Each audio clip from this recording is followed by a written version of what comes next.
Welcome back to 5G Benchmark. And yes, they're finally here. The new ZTE G5 series. These routers were first revealed back at Mobile World Congress 2024, and after months of waiting, they've finally landed in retail stores. We'll start by testing the outdoor model G5 Max, also known as G5F or MC7510. In this video, we'll push the G5 Max to its limits, testing high-speed performance, latency, and even getting a sneak peek at some of our upcoming cell locking scripts.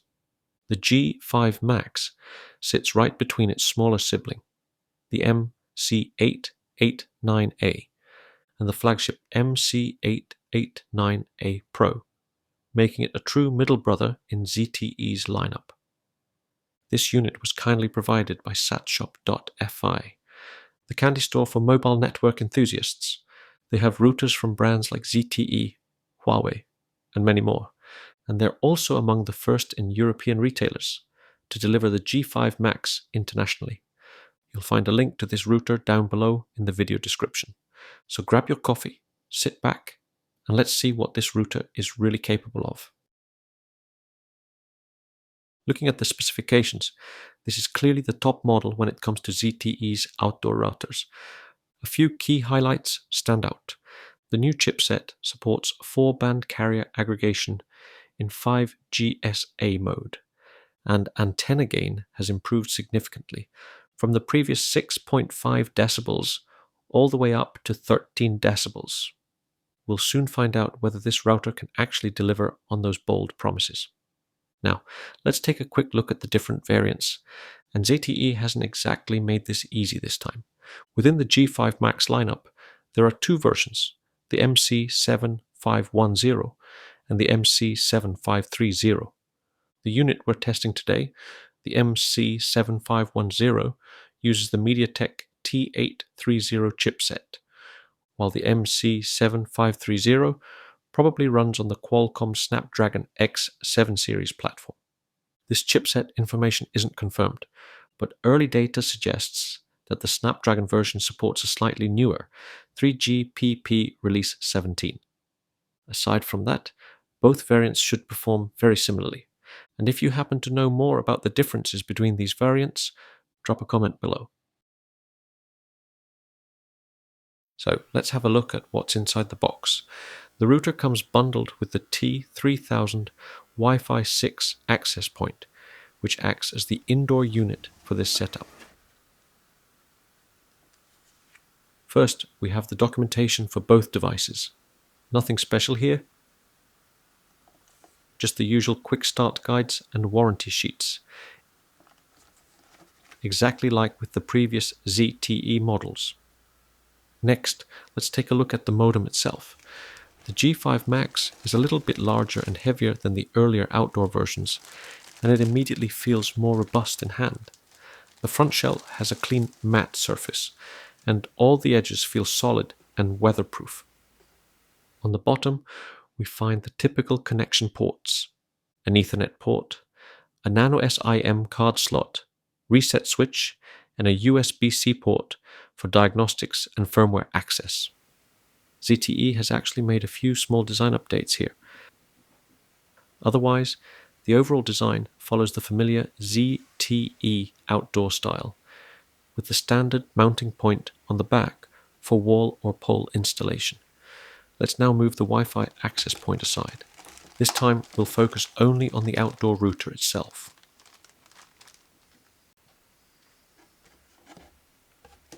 We find the rest of the accessories.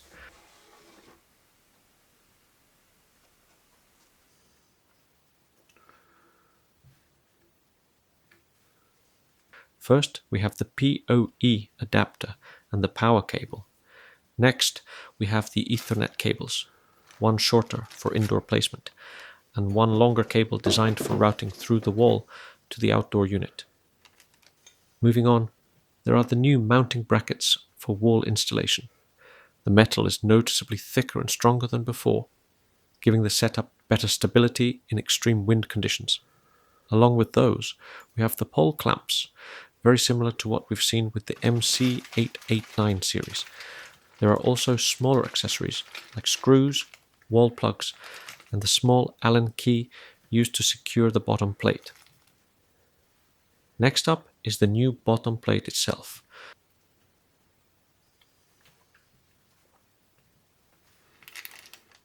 The PoE injector is the same familiar model we've seen with earlier ZTE routers, so it's fully compatible with existing setups.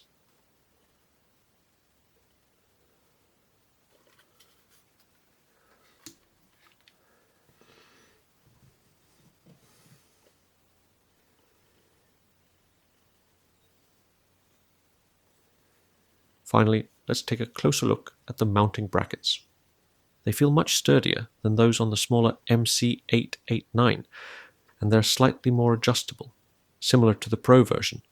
This gives you more control over the installation angle, which is especially useful when pointing the antenna toward a distant base station.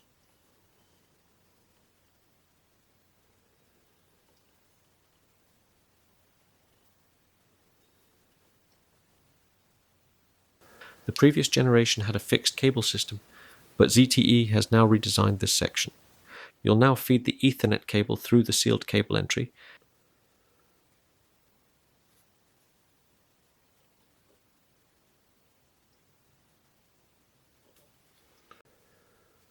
and then lock it in place using a waterproof gasket. Everything feels familiar but slightly upgraded, and now that we've seen what's in the box, it's time to power it up and check out the admin UI.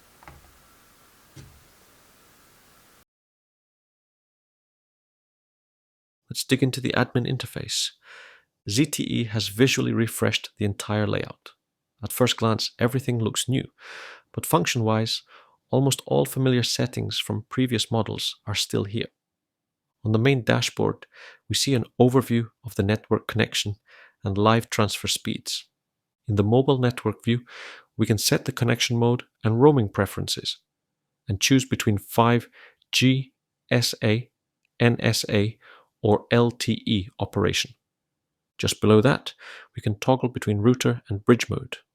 The data usage page allows you to monitor total traffic and set usage limits if needed. The DHCP section remains straightforward and familiar. Here you can define the IP address range for connected devices and set a custom lease time if you want more control over network behavior. Next, we have the dynamic DNS settings, which support multiple DDNS providers. These allow the router to automatically update your public IP address to a host name. Network tools have still the basic options. The built-in SMS messaging feature is also back. You can let the router update automatically, check manually, or perform an offline update using a local file. Next is the new Signal Overview section. It now provides a cleaner visualization of signal strength and frequency bands in use. We can still manage SIM-PINs and enable or disable SIM lock protection. The diagnostics page lists current operating parameters. Nothing groundbreaking, but still useful for quick checks. Under device settings, we can change the admin password and configure indicator lights to switch off automatically after 15 minutes, handy for nighttime installations. Backup and restore options are also included, along with SNTP server configuration for time synchronization. System settings allow scheduled reboots, which is actually recommended since the router can become less responsive after running continuously for weeks. There's also a full factory reset option, available both in software and through the physical reset button on the device. Log information can be viewed or exported for troubleshooting. Now to one of the most interesting additions, the Developer Options menu. It's unlocked using the same admin password. Inside, we find antenna mode controls and new antenna modes, directional, wide beam, and automatic switching. The exact technical meaning of these isn't fully documented yet, but they mainly affect high band frequencies from 2800 MHz upward, so primarily the N78 band. For lower bands, these settings have no impact. There are now temperature control settings, We can also access band lock options here to choose which frequency bands the modem is allowed to use. These are useful for fine-tuning performance, and we already have several videos covering band optimization in detail. Interestingly, there's a placeholder for LTE lock settings, though it currently just shows text. Maybe a future firmware update will enable LTE cell locking from the UI. Additional options let you clear all frequency locks and export configuration data. However, exporting logs requires a special license key. No clear information on what that refers to. Next, we check out the router mode. As with the previous models, this mode enables the firewall and other related settings. First, we have the VPN client functionality, which allows choosing between two operating modes. Then we move on to the basic firewall settings. Here we have filtering options, but it's worth noting that all of these firewall rule lists are quite limited in length. This means it's generally a good idea to use an external router if you need more advanced firewall rules or complex configurations. In short, the built-in firewall covers only the most basic use cases. For any advanced scenarios, I would recommend setting up a separate router to handle firewall tasks. We'll cover in a future video how to configure DMZ settings with an external firewall for better control and security. There's also a setting that allows access to the device from the public internet, but I strongly recommend not enabling that option under any circumstances. And yes, that's pretty much it for the router mode settings. It provides a couple of additional options related to VPN and firewall functionality that aren't visible in bridge mode. And one more thing. ZTE has completely changed the web UI framework, which means that the older cell locking scripts no longer work. But no worries, we've already developed a new version for our testing, and it will be released shortly after this video comes out. Here's the test setup. The distance to the nearest base station is around 1.5 kilometers, but there's a forested area between the router and the tower. As we look at the signal values on the lower bands, we can see that the antenna is performing well. The quality metrics, such as signal-to-noise ratio, SNR, and RSRQ, are noticeably better compared to the earlier MC8, 8, 9, and Pro models. When it comes to raw signal power, the G5 Max performs slightly better than the basic MC8, 8, 9, but still falls a bit behind the Pro version. So, in overall signal strength, the G5 Max sits right between those two, yet its antenna design delivers excellent quality across all measured bands. These results confirm that ZTE has focused on improving efficiency and stability. Okay, let's jump into the speed tests. The first test is done against our regular base station, located about 1.5 kilometers away. Frequencies are mostly on the LTE bands, and wow, even the very first tests gives us almost 600 megabits per second with excellent latency. Remember, the theoretical maximum for this base station is around 600 megabits, so these results are already right at the top. In fact, they're better than any other device tested so far. And a small twist with this base station. The G5 Max actually supports 5-carrier aggregation in LTE mode. I haven't seen any other device capable of this before.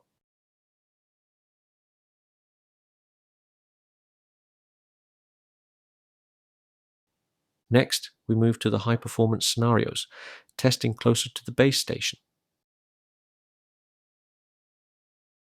First, we run on operator 1 to see if dual N78 carrier aggregation works. And yes, it works perfectly. There is a small fault in this base station, which limits the download speed to around 800 megabits per second. But that's clearly a network side issue, not a problem with the G5 Max. We then switch to operator 2 and test SA mode at another base station just next to the first one. The results are phenomenal. We're reaching top-tier SA speeds, with only Huawei's best models performing slightly higher in this same test.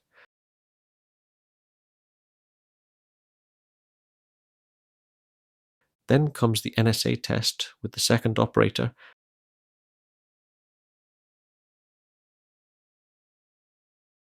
and boom, 1.8 gigabits per second down, using just a few aggregated carriers. That's officially the highest speed ever measured in the history of this channel at this base station, with upload speeds exceeding 200 megabits per second. The G5 Max is performing at the absolute top level here. Next, we continue with the long-range tests, increasing the distance to 6.5 kilometers from the base station. Starting with the omnidirectional antenna, we're already hitting 400 megabits per second. For reference, the earlier MC889 required a parabolic antenna to achieve this kind of result. This clearly shows how powerful the G5 Max antennas are, even at long distances. Upload speeds are naturally lower because of the distance, but still completely acceptable. Switching next to the directional wide beam mode, we're now getting nearly 700 megabits per second, results that even the MC889A Pro couldn't reach. Absolutely stunning performance. Finally, we test the narrow directional antenna mode, and the results are even more impressive. Over 750 megabits per second at 6.5 kilometers. That's simply mind-blowing. Once again, this is the best result ever recorded in any long-range test on this channel. What else can you say? ZTE has done an outstanding job with the G5 Max. This is a stunning router, delivering record-breaking performance across every scenario we tested. Next, we move on to the latency testing, starting with the Bufferbloat test. First, we run it without any bandwidth limits, and the result lands at a grade D. Then, after applying the first limit, 200 megabits down and 100 megabits up, we can see a clear improvement. The result now reaches grade A, right after the first adjustment. For comparison, remember that with the previous ZTE models, we had to reduce the limit all the way down to 50 megabits per second before achieving a grade A result. So this is a massive improvement in how the G5 Max handles latency and queue management. Next up, we move to Counter-Strike 2. While there was a big improvement in the Bufferbloat test, some jitter is still noticeable during gameplay. The overall responsiveness is definitely better than with the previous ZTE models, but it's still not quite at Huawei's level when it comes to latency handling. Even so, the G5 Max delivers a very playable and consistent experience, showing that ZTE has made real progress in this area.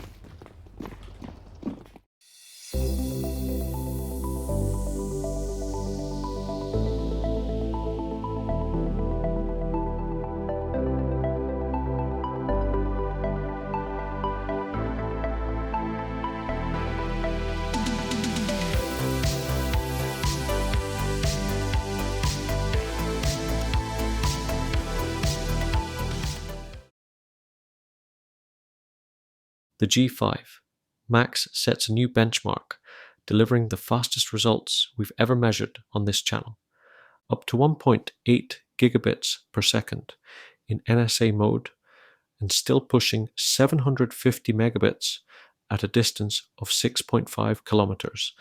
That's exceptional performance by any standard.